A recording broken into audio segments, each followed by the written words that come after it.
Good morning, students.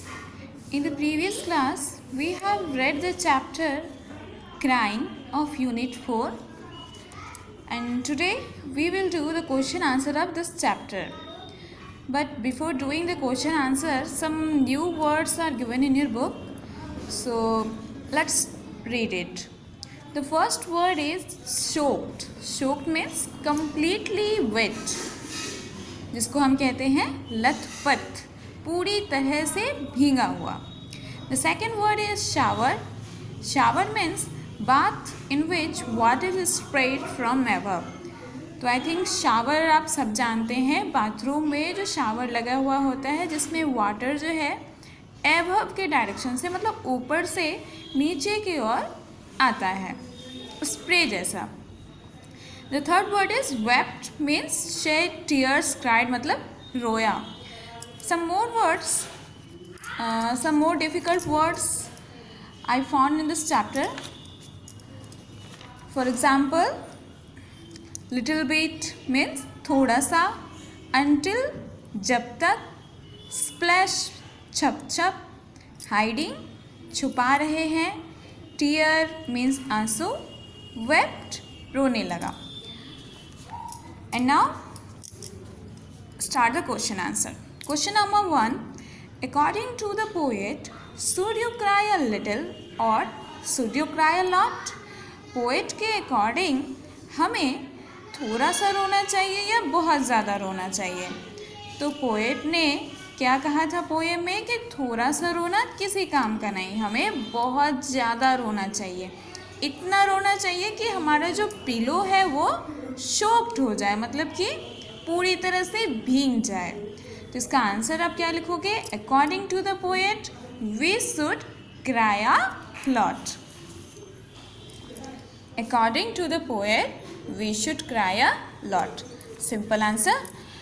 Second question, what can you do after crying a lot?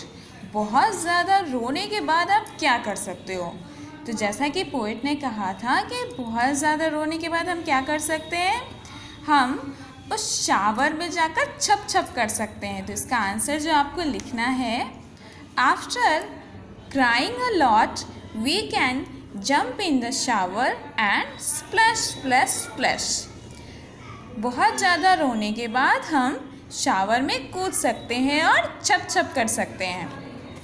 Question number 3. Read the first two lines of the poem.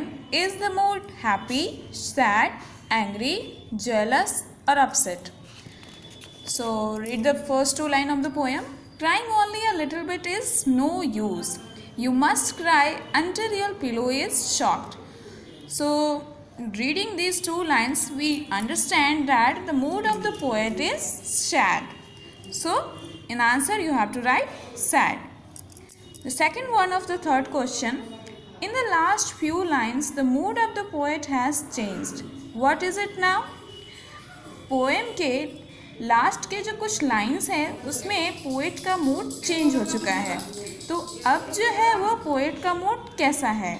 Very happy, angry, cheerful, sad or jealous? So we will read the last few lines of the poem. Here it is. Ha ha ha, and people say, hey, what's going on up there? Ha ha, sing back. Happiness was hiding in the last year. I wept it. Ha ha. So here we understand the mood of the poem is very happy. So here you have to write very happy. Question number 4 is, are these sentences right or wrong? नीचे दिए हुए sentences गलत है या फिर सही है? So let's move on the first question. The poet says you must not cry much. Poet कहते हैं कि तुम्हें ज़्यादा नहीं रोना चाहिए.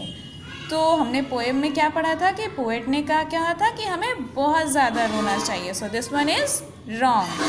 The second one, the poet says that you should cry till your pillow is soaked. Poet कहते हैं कि तुम्हें इतना रोना चाहिए कि जब तक तुम्हारा तकिया जो है वो लथपथ ना हो जाए. So this one is correct. So here you will write right. Number 3, the poet says that after crying you should open the window and laugh so that people will see that you are happy.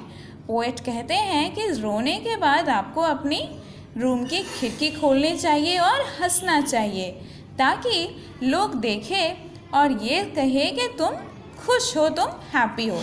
So this is right. Number 4, the poet says that you should open the window and show people that you are crying. Poet ये कहते हैं कि तुम्हें खिड़की खोल करके ये दिखाना चाहिए कि तुम रो रहे हो. नो, पोएट ने ऐसा बिल्कुल नहीं कहा. So this one is wrong. So in the next video we will do some more question answer. Till then you will try to remember these question answer and note down these question answer in your notebook.